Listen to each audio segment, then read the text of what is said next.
ಏನಾಗ್ಬೇಕು ಅದಾಗಿದ್ರೆ ಈ ಭಯ ಬೇಕಿತ್ತ ಡಿಫೆಕ್ಟ್ ಸರ್. ಬಿಡಿ, ಚಿಕ್ಕತ್ತೆ ಬರ್ಲಿ. ಜೈ ಹಿಂಗೆ ಮುಚ್ಚಿದೆ. ಹೌದು, ನೋಡ್ಲಿ. ಅವಾಗ್ಲಾದ್ರೂ ಅವ್ರು ಎಲ್ರಿಗೂ ಹೋಗಿ ಹೇಳಿ, ಅವನು ಅಲ್ ಮಲಗ್ತಾನೆ, ಇವಳು ಇಲ್ ಮಲಗ್ತಾಳೆ, ಅವ್ರದ್ದು ಸಂಸಾರನ ಕಾಂಪ್ರಮೈಸ್ ಅಂತ ಎಲ್ರಿಗೂ ಕೇಳ್ಲಿ. ಅವಾಗ್ಲಾದ್ರೂ ಇಡೀ ಮನೆಗೆ ನನ್ ನೋವು ಅರ್ಥ ಆಗ್ಲಿ. ಬರ್ಲಿ ಬಿಡಿ. ಗೌರಿ, ಜೈ ರಾಕ್ಷಸಿ, ಇಂಥ ಟೈಮಲ್ಲಿ ನಿನ್ ಫಿಲಾಸಫಿ ಸೈಕಾಲಜಿ ಏನು ಬೇಡ ಪ್ಲೀಸ್. ನಿನ್ ಕೈ ಮುಗಿತೀನಿ ಪ್ಲೀಸ್, ಇದನ್ನ ಒಳಗಾಕು. ಈ ಭಯ ಇರ್ಬೇಕು. ಜೈ ನನ್ನ ಆಡ್ಕೊಳ್ತೇನೆ ಇರ್ತೀಯ, ಬರ್ತಾ ಇದಾರೆ ಕಣೆ. ಹಾಗಾದ್ರೆ ನೀವೇ ಇದನ್ನ ತೆಗ್ದು ಒಳಗಾಕಿ. ಜೈ ಟೈಮಲ್ಲಿ ಜಗಳ ಬೇಕನೆ, ನೀ ಶಿಲ್ಪಾನೆ ಫೋನ್ ಮಾಡು. ಏ ತದ್ದಿ ಇಲ್ವಾ? ತದ್ದಿನಾ? ಹಾಗ ನೀವೇ ಮಾಡ್ಕೊಡಿ. ಆಯ್ತು, ಸಾರಿ ಬಾ. ಬೇಕಿತ್ತ ಬೆಳಗೊಳೆ ಮರ್ಕೊಳ್ಳಿ ಅಂತ ಬಿಡ್ಬೇಕಿತ್ತು. ಗೌರಿ, ರಾಮ ಬೆಡ್ರೂಮ್ ಸರಿ ಭಾರಿ ಆಗೋಬಾರ್ದಾ? ಅಯ್ಯೋ ಚಿಕ್ಕತ್ತೆ, ಇಲ್ಲೇನು ಆಗಿಲ್ಲ. ಅಯ್ಯೋ, ನಾನು ಏನು ನೋಡಿಲ್ಲ. ಏ ಚಿಕ್ಕಮ್ಮ, ಇಷ್ಟೊಂದು ತಡ ಆಗಿದ್ ಯಾಕೆ ಅಂತ ನನಗೆ ಇವಾಗ ಗೊತ್ತಾಯ್ತು. ಸರಿ ನೀವ್ ಮುನ್ನರ್ಸಿ. ಅಬ್ಬಬ್ಬಾ, ನಮ್ ವಿವೇಕ್ ಇದನ್ನಲ್ಲ, ಗೌರಿ ಮೇಲೆ ಎಲ್ರ ಮುಂದೆ ಸಿಕ್ಕಾಬಿಟ್ಟೆ ಕೋಪ ತೋರಿಸ್ತಾನೆ. ಆದ್ರೆ ರೂಮ್ ಅಲ್ಲಿ ನೋಡಿದ್ರೆ ಎಂಟಿ ಮೈ ಮೇಲೆ ಬೀಳ್ತಾನೆ. ಇದೇ ಪ್ರೀತಿನ ಎಲ್ರ ಮುಂದೆ ತೋರ್ಸ್ಬೋದಲ್ವಾ? ಆದ್ರೂ ನಮ್ ಗೌರಿ ವಿವೇಕ್ ಜೋಡಿ ನೋಡ್ತಾ ಇದ್ರೆ ನನ್ ಕಣ್ಣೇ ತಾಗೋ ತರ ಇದೆ. Bad time. ಈ ಚಿಕ್ಕಮ್ಮಂಗ್ ಬೇರೆ ಟೈಮೇ ಸಿಗಲ್ವಾ? ಇಂಥ ಟೈಮಲ್ಲೇ ಬರ್ತಾರಲ್ಲ, ಏನ್ ಅನ್ಕೊಳ್ಳೋದು ಏನೋ. ಯಾಕ್ ಸರ್? ಅವ್ರು ಅನ್ಕೊಂಡಿರೋದ್ರಲ್ಲಿ ತಪ್ಪೇನಿದೆ? ಹೆಂಡತಿ ಸೆರ್ಗಲಿ ಮೈ ಮುಚ್ಕೊಂಡ್ರೆ ತಪ್ಪಾ? ಬಿಡಿ ಸರ್, ನೀವ್ ಸೆರಗಿಳಿಯೋದ್ರಲ್ಲಿ ವೀರ ವಿವೇಕ್ ಅಂತ ಪ್ರೂವ್ ಆಯ್ತು. ನಾನ್ ಸ್ನಾನ ಮಾಡ್ಕೊಂಡ್ ಬರ್ತೀನಿ. ಏಯ್, ಇದು ನನ್ನ ಹತ್ರ ಯಾಕೆ ಹೇಳ್ತಾ ಇದ್ಯಾ? ಏನಾದ್ರೂ ನಥಿಂಗ್. ಓ ಗಾಡ್, ಎವ್ರಿಥಿಂಗಾ? ಏಯ್ ಹೋಗೋ. ಅನಿಕೇತ್, ಮತ್ತೆ ಕೊಂದೆ ಮಾಮ್ ಹೊಡಿಯೋದಕ್ಕ? ಹೊಡಿ, ಇನ್ನೊಂದ್ ಕೆನ್ನನು ಖಾಲಿ ಇದೆ. Come on, slap me. Coffee ತೋ. I said take it. ನಿನ್ ಹಾದಿಯಲ್ಲಿ ನಿನ್ ನಡೆಯೋದಿಕ್ಕೆ ಬಿಟ್ಟು ಅದನ್ ಬಿಟ್ಟು ಒಂದು ಕೊಟ್ಟು ನನ್ನ ಹಾದಿಯಲ್ಲಿ ನಡಿ ಅಂತ ಹೇಳಿದಿದ್ರೆ ನಿನಗ್ ಹೊಡೆಯೋ ಪರಿಸ್ಥಿತಿ ಬರ್ತಾ ಇರ್ಲಿಲ್ಲ. ಹಾಗಂತ ಎಲ್ರ ಮುಂದೆ ಹೊಡೆದ್ ಬಿಡ್ತೀಯ ಮಾಮ್? ಜಸ್ಟ್ ಶಟ್ ಅಪ್ ಅನಿಕೆ, ಕೂಲ್ ಡೌನ್. ಎಲ್ಲಾರ್ ಮುಂದೆ ನಾನ್ ನಿನಗ್ ಹೊಡಿದೆ ಹೋಗಿದ್ರೆ ಇವತ್ ನಮ್ ಪರಿಸ್ಥಿತಿ ಬೇರೆನೆ ಆಗ್ತಾ ಇತ್ತು. ಆ ಗೌರಿ ಅಂಡ್ ಗ್ಯಾಂಗ್ ಮುಂದೆ ನಮ್ ಇಡೀ image damage. Try to understand the situation ಅನಿಕೆ. ಹಾಗಾದ್ರೆ ನೀನು ಮೋನಿಕನ್ ಸಪೋರ್ಟ್ ಮಾಡ್ತಿರೋದು ಸರಿ ಅಂತ್ಯಾ? ಮೈ ಫುಟ್, ನಾನ್ ಆ ಮೋನಿಕನ ಸಪೋರ್ಟ್ ಮಾಡ್ತಾ ಇಲ್ಲ. It's all acting. ಸಪೋರ್ಟ್ ಮಾಡೋ ತರ ನಾಟಕ ಮಾಡ್ತಾ ಇದೀನಿ ಅಷ್ಟೇ. ಅಂಡ್ ಲಿಸನ್ ಟು, ನೀನು ಕೂಡ ಅದನ್ನೇ ಮಾಡ್ಬೇಕು. ಅವಳ ಮುಂದೆ ಪಕ್ಕ ಲವಿಂಗ್ ಹಸ್ಬೆಂಡ್ ತರ ಆಕ್ಟಿಂಗ್ ಮಾಡ. ನನ್ಗಳ ಜೊತೆ ಸಂಸಾರ ಮಾಡಕ್ ಆಗ್ತಾ ಇಲ್ಲ ಮಾಮ್, ಲಿಟ್ರಲಿ ಆಗ್ತಾ ಇಲ್ಲ. ಎಲ್ರು ಸೇರಿ ನನ್ನ ಬಲಿಪುಷು ಮಾಡಿ ಆ ಲೋ ಕ್ಲಾಸ್ ಹುಡ್ಗಿ ಜೊತೆ ಬಲವಂತವಾಗಿ ಮದ್ವೆ ಮಾಡ್ಬಿಟ್ರು. ಸ್ಟಾಪ್ ಇಟ್ ಅನಿಕೆ, ಇದು ಮನೆಯವ್ರ ಬಲವಂತದಿಂದ ನಡೆದಿದ್ದಲ್ಲ. ನೀನು ಅವಳ ಪ್ರೆಗ್ನೆನ್ಸಿಗೆ ಕಾರಣ ಆಗಿ ಆ ಗೌರಿಗೆ ಒಂದು ಒಳ್ಳೆ ಆಪರ್ಚುನಿಟಿ ಕೊಟ್ಟು. You know what, you created this mess.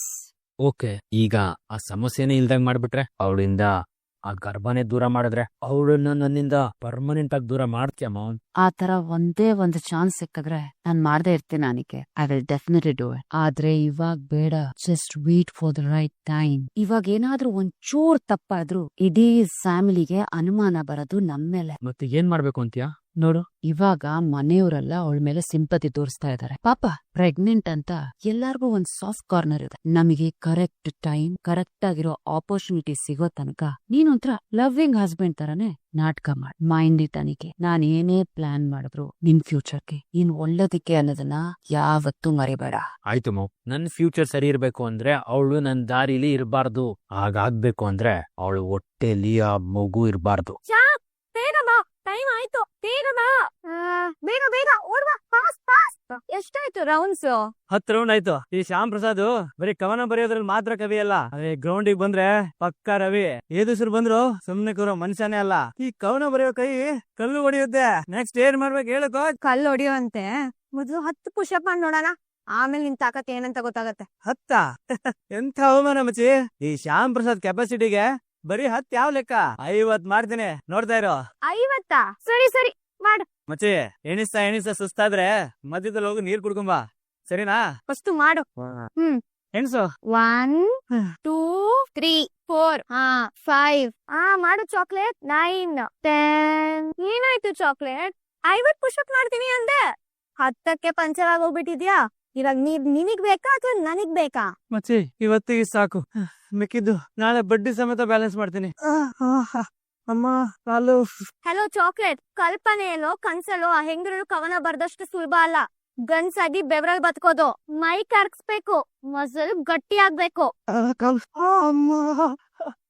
ನಡಿಯೋಕಾಗಲ್ಲ, 50 push-up ಮಾಡ್ತಾನಂತೆ. ನಡಿ. ಕಾಲು ಬಾ.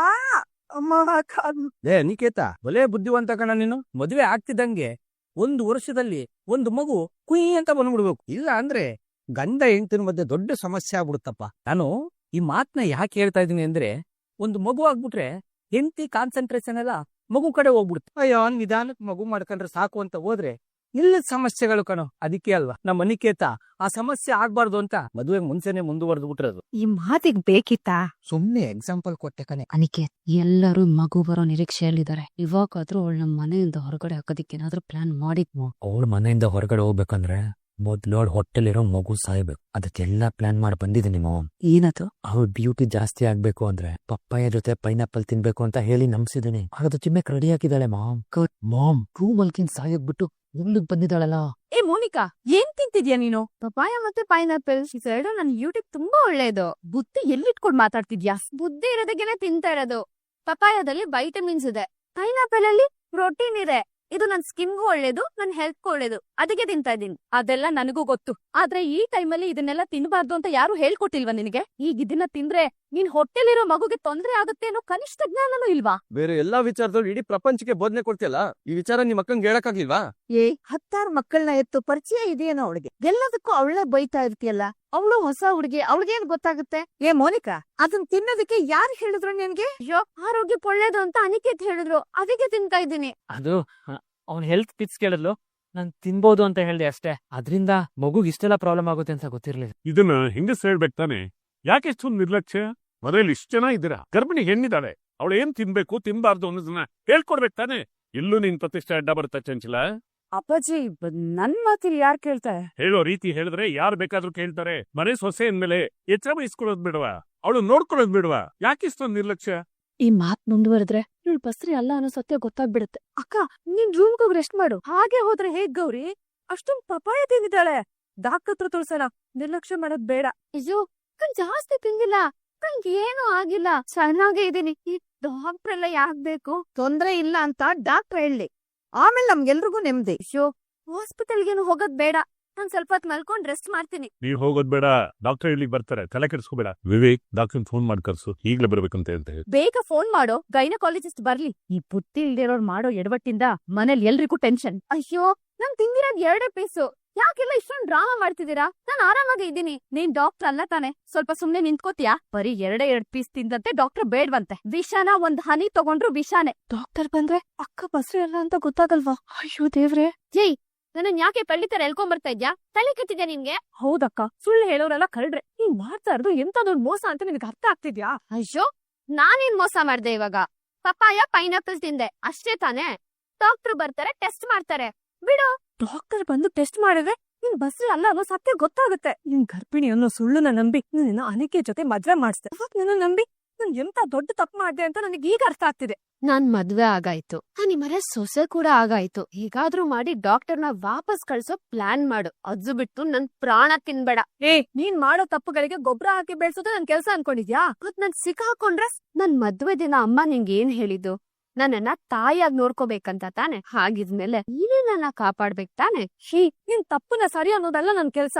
ನಿನ್ನ ತಿತ್ತೋದು. ಸುಳ್ಳುನ ಮುಚ್ಚಿಡಕ್ ಆಗಲ್ಲ. ನನ್ನಿಂದ ಆಗಿರೋ ತಪ್ಪನ ತಿದ್ದಿ ಸತ್ಯ ಹೇಳೋ ಜವಾಬ್ದಾರಿ ಈಗ ನನ್ ಕೈಯಲ್ಲಿದೆ. ನೀನ್ ಡಾಕ್ಟರ್ ಬಂದ್ಬಿಡ್ತಾರೆ. ಅವ್ರು ಬಂದು ಚೆಕ್ ಮಾಡಿ ನಿನ್ ಬಸ್ರಿ ಅಲ್ಲ ಅನ್ನೋ ಸತ್ಯ ಗೊತ್ತಾಗೋಕ್ಕೂ ಮುಂಚೆ ಕೆಳಗಡೆ ನಡೀತಿ. ಈ ಕಡೆ ಬಂದ್ ಏನ್ ಮಾಡ್ಬೇಕು ನಾನು? ನಡೆದಿರೋ ವಿಷಯನ ನೀನು ಎಲ್ರ ಮುಂದೆ ಹೇಳು. ನಿನ್ ಬಸ್ರಿ ಅಲ್ಲ ಅನ್ನೋ ಸತ್ಯನ ಒಪ್ಕೋ.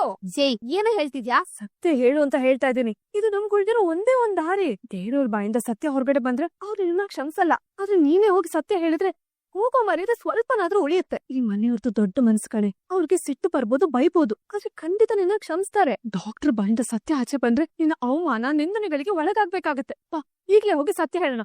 ಸಾಕ್ ನಿಲ್ಸೆ ನಿನ್ ಡ್ರಾಮಾನ. ಈ ಸಲಹೆ ನನಗ್ ಬೇಕಾಗಿಲ್ಲ. ಯಾಕಂದ್ರೆ ನಿನ್ ಒಳ್ಳೆತನದ ನಾಟಕದ ಹಿಂದೆ ಇರೋದು ನಿನ್ ಅಪ್ಪಟ ಸ್ವಾರ್ಥ. ಸ್ವಾರ್ಥನ ಅಲ್ವಾ? ನಿನಗ್ ಒಳ್ಳೇದಾಗೋದು ನಿನಗ್ ಬೇಕಾಗಿಲ್ಲ. ನಿನ್ ಪ್ಲಾನ್ ಏನು ಅಂತ ನನಗ್ ಚೆನ್ನಾಗ್ ಗೊತ್ತು. ಇವಾಗ ನಾನ್ ಕೆಳಗ್ ಹೋಗಿ ಗರ್ಭಿಣಿ ಅಲ್ಲ ಅಂತ ಒಪ್ಕೊಂಡ ತಕ್ಷಣ ನಿನ್ನತ್ತೆ, ನನ್ನತ್ತೆ, ಈ ಮನೆಯವ್ರೆಲ್ಲಾ ಸೇರಿ ನನಗ್ ಆರ್ತಿ ಮಾಡಿ ಈ ಮನೇಲೆ ಇಸ್ಕೋತಾರ?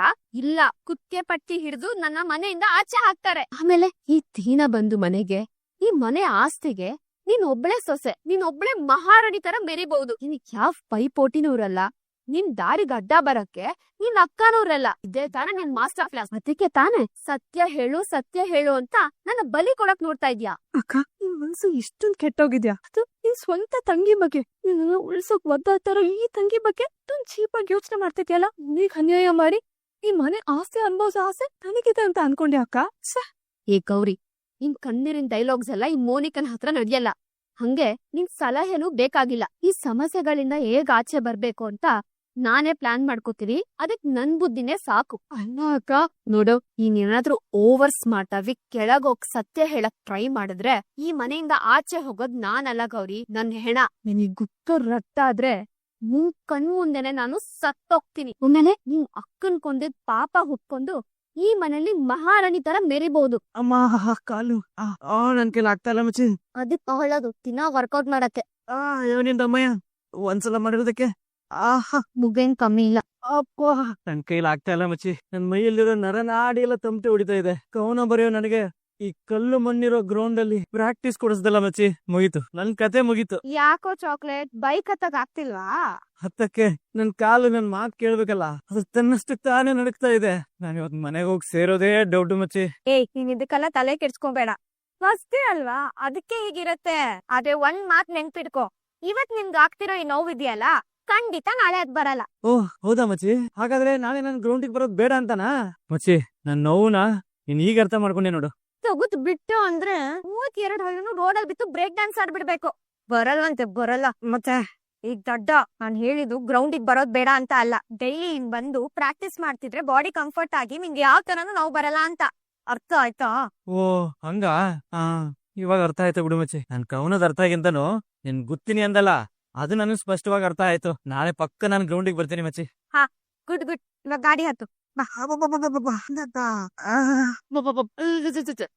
ನಿನ್ ದಮ್ಮಯ್ಯ ಮಚ್ಚಿ. ಥ್ಯಾಂಕ್ಸ್ ಮಚ್ಚಿ. ಚಾಕ್ಲೇಟ್ ಮ್ಯಾನ್ ತರ ಇರೋ ನನ್ನ ಐರನ್ ಮ್ಯಾನ್ ಮಾಡ್ತೀನಿ ಅಂತಿದೀಯಲ್ಲ, ನಿನ್ ಸಾಹಸಕ್ಕೆ ನಾನೊಂದ್ ಕವನ ಬರೀಲೇಬೇಕು. ಸಾಕ್ ನಿಲ್ಸು ನಿನ್ ಕವನನ. ಮೊದ್ಲು ಮನೆಗ್ ಹೋಗಿ ಬಿಸಿನೀರಲ್ಲಿ ಸ್ನಾನ ಮಾಡ್ಕೊಂಡ್ ಮಲ್ಕೋ.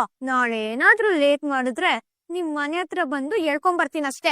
ಬೇಡ ಮಚ್ಚಿ, ನಾನೇ ಬರ್ತೀನಿ ಮಚ್ಚಿ. ಬಾಯ್. ಅರ್ಜೆಂಟಾಗ್ ಬನ್ನಿ ಅಂತ ಫೋನ್ ಮಾಡಿದ್ರಲ್ಲ. ನಮ್ಮಲ್ಲಿ ಒಂದು ಸಮಸ್ಯೆ ಆಗ್ತಿದೆ, ಅದನ್ನ ನೀವೇ ಸಾಲ್ವ್ ಮಾಡ್ಕೊಳ್ಬೇಕು. ಯಾರಿಗೇನ್ ಸಮಸ್ಯೆ? ಗರ್ಭಿಣಿ ವಿಷಯನೇ ಗೊತ್ತಿಲ್ಲದೆ ಪೈನಾಪಲ್ಲು ಪಪ್ಪಾಯಿ ತಿದ್ಬಿಟ್ಟಿದ್ದಾಳೆ.